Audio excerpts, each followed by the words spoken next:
It's the early 1970s in urban England. 18-year-olds are now able to vote. Paul McCartney has left the Beatles, and society is teeming with violence and explosive art that questions the status quo. And in the middle of it all, prints of classical art are being sold in local department stores. One piece in particular is flying off the shelves. Its origin is shrouded in mystery, but it's quickly becoming a must for the carefully decorated middle-class living room. Over hearths, between windows, in front halls, a little crying boy is appearing all over the UK. Looking into his sad eyes, one is struck by the mysterious pain in the piece, and homeowners who purchase it feel a particular tenderness to the little boy. Some people even refer to him as a new member of the family, and each of these households will be very happy with their new addition. That is, until the fire. Over the next decade, more than 50 people would come forward with a story of mysterious fires in the UK, all with one common denominator: the crying boy. In homes and restaurants throughout the UK, flames claimed the walls, which were recently adored with the infamous painting. Many of the buildings completely burned down, and in some instances, firefighters had no answer for how the catastrophe started. Even more mysteriously, it seemed the crying boy had something to do with it. At least, that's what the Sun newspaper told the nation in a thrilling article claiming the painting to be dangerous and perhaps even cursed. So the question is the curse real? Or were the sad details of the story I'm about to share just a hoax that led to mass panic? One of the only clues to this painting's history is a name in the corner signed Giovanni Bregolin. This is a pseudonym for an artist named Bruno Amadio. Amadio's history is skewed by urban legends, although it is said that he was a Spanish painter who taught at the Academy of Venice and who had a heart for the orphans on the streets during World War II. Because several paintings of these forlorn children have been found, some claim a dramatic backstory to the artist's work. Supposedly, seeing the hungry eyes and tear-stained cheeks and hearing their sad coughs, Amadio's heart broke for these children no one cared to claim. Was this his way of making their cry for love and justice heard? Was he pointing out society's failures? And did he know how haunting his work would become in the future? And if Bruno Amadio was the original painter, who was the boy? What was it about him that made this painting so eerie? Some say this specific painting was of a little boy named Don Bonillo. Locals told a story of a toddling Don Bonillo setting fire to his home and his parents perishing in an attempt to save their child. After this tragedy, the boy was taken in by family members or neighbors, but every home that kindly welcomed this little boy mysteriously caught flames. The locals dubbed him Diablo, thinking he was either purposefully setting the fires or that he was cursed or possibly carrying an evil spirit. Some say the community made a priest adopt him, perhaps hoping a life in the church would cleanse the child of his demonic history. Others say that the artist himself, Amadio, adopted Don Bonillo in spite of all the warnings about him.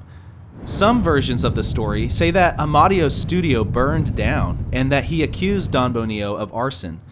Another version says Amadio had not adopted the boy, but was visiting him at his orphanage, which unexpectedly, again, burned down, causing Amadio to flee the country. It seems the truth has been lost to time, as only one common theme runs through all these stories: something was burning down. It is said Don Bonillo's sad story ended fittingly to what he was known for: a fire, in a car accident, possibly sometime in the 1970s. Much of the information we have about the boy in the painting was researched by a man named George Mallory, known for being a schoolmaster with an interest in the occult. But we have to wonder if the story of Don Bonillo has any truth to it at all, because there is no evidence. It's plausible that it's all just a tall tale, especially since we now know that George Mallory himself, the one who told many of the legends about Don Bonillo, probably never even existed. A twist that forces us to ask, was all this information made up by some guy in his basement with too much time on his hands and access to too much Mountain Dew?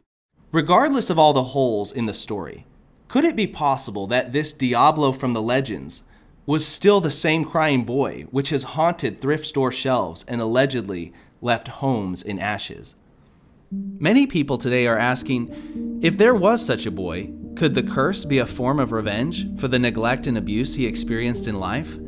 Some say the painting was particularly popular with young couples. Was this because newlyweds could only afford department store prints to decorate their living rooms? Or is there something to the idea that the orphan in the painting, little Don Bonillo, is still looking for a loving home and drawing young parents to himself? With the details we have discussed so far, one could easily assume this to be no more than an urban legend based on a series of coincidences. And though that may be the truth, there is one more factor to this story which leads many people to believe in a curse. The final, most unexplainable piece of the mystery is that multiple times after searching through the charred pieces of a destroyed home, the crying boy was found, untouched by the flames. Supposedly, one fire started from a spark in the fireplace, and although the painting hung right above the hearth, only the edge of the frame was blackened as the entire room was engulfed. Stories like this were exactly what the news tabloid The Sun used to amplify the idea of the painting being cursed, or having some kind of supernatural significance. In 1985, this newspaper spread the spectacle of the cursed crying boy, warning the public to keep a diligent lookout for this painting. As soon as the article was released, the public broke out into a mass panic. Loads of letters came in from readers, frightened and wanting to know what to do to be safe from the curse. In response, Kelvin McKenzie, the editor of The Sun at the time, released follow-up articles. People were concerned that they could not merely throw the painting out to battle the effects of a curse or demonic presence. So Mackenzie decided to give the people an opportunity to purge their homes of this firebug by planning an elaborate event. A cleansing bonfire was announced. Many lived in fear that their home would be the next to be taken by fire, and gladly accepted the chance to be freed from the curse. People from all over sent in their crying boy copies or brought them in person to have them destroyed properly. And after a mysteriously long number of hours, the remains of about 2,500 copies of The Crying Boy were fully incinerated. And that was the end of the curse. Or it was supposed to be. Since then, there have continued to be stories of fires, and some people even intentionally seek to find old copies of the painting out of a morbid curiosity or interest in occult items. In an attempt to solve the mystery, some people have tested the material of the prints. They do seem to be fire resistant, but exactly how these paintings survived the fires still seems to be unclear. Today, collectors are still interested in the painting because of the mystery attached to it, and many of them still view it superstitiously. This story is mentioned in countless books, documentaries, and practically every mystery podcast out there. And no wonder, it's an intriguing phenomenon, and we want to know how one supposed cursed object can have such an impact on so many people. Skeptics would say it's purely coincidence. Mystics may say there are unidentifiable spiritual powers at play. But I believe both camps are missing an important piece of the story. So I'm about to share my personal perspective as a believer in Jesus. And whether you choose to keep watching or not, I hope you'll subscribe and come back for more. As a Christian, I believe curses are real, but they don't exist as self-contained, inexplicable forces. Instead, real curses that continue to affect locations, individuals, or even family lines are merely demonic entities that have gained influence in one way or another. People often open the door to the demonic through engaging in occult practices, dabbling in witchcraft, following New Age teachings, or even through little things like healing crystals and dream catchers. Demons are clever, and they don't usually call themselves demons. Instead, they masquerade as something good or helpful, but they only care about getting what they want, which is authority over a person's life. 2 Corinthians 11:14-15 says, "Even Satan disguises himself as an angel of light. Therefore, it is not surprising if his servants also disguise themselves as servants of righteousness, whose end will be according to their deeds." The devil typically won't personally come to someone with recruitment papers. Usually, he will go through someone else or something else. Perhaps there are people in your life you can remember had a hand in leading you down a dark path. But When we know something is dark, why would we say yes to it? Because we think it will help us. But the truth is, any spiritual help that doesn't come from God is demonic in nature. If something is spiritual and it's not from God, it's from the devil. Witchcraft, the New Age, the occult, and even a constant fearful mindset all come with promises of control. But the devil never lives up to his promises. Jesus warns us about the devil's propensity for telling lies in John 8:44 when he says about Satan, "Whenever he tells a lie, he speaks from his own nature, because he is a liar and the father of lies."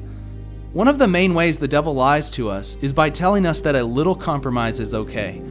But the deeper we fall into sin, the more heavily it weighs on us, until we are completely mastered by it, until we are trapped. The Apostle Paul prays in 2 Timothy 2:26 that we would come to our senses and escape the trap of the devil. But the same way that those who had purchased the cursed painting felt incapable of stopping the curse on their own, when we fight demons in our own strength, we fight a losing battle. The good news is you do not have to fight alone. Jesus Christ, the Son of God, came to set you free. Galatians 3:13 says, "Christ redeemed us from the curse of the law, having become a curse for us. For it is written, 'Cursed is everyone who hangs on a tree.'" When Jesus died on the cross, he took the consequences for our sins upon himself, giving us a way to be completely forgiven and to know God personally. Colossians 1:13 tells us that God rescued us from the domain of darkness and transferred us to the kingdom of his beloved Son. When you choose to repent of sin and to believe in Jesus, he takes back the control that was lost. He beats down the devil and he gives you true freedom. He takes a life that once was a sad, dark picture and he paints over it, making it something eternally beautiful. Don't keep fighting alone. Call out to Jesus today and be free.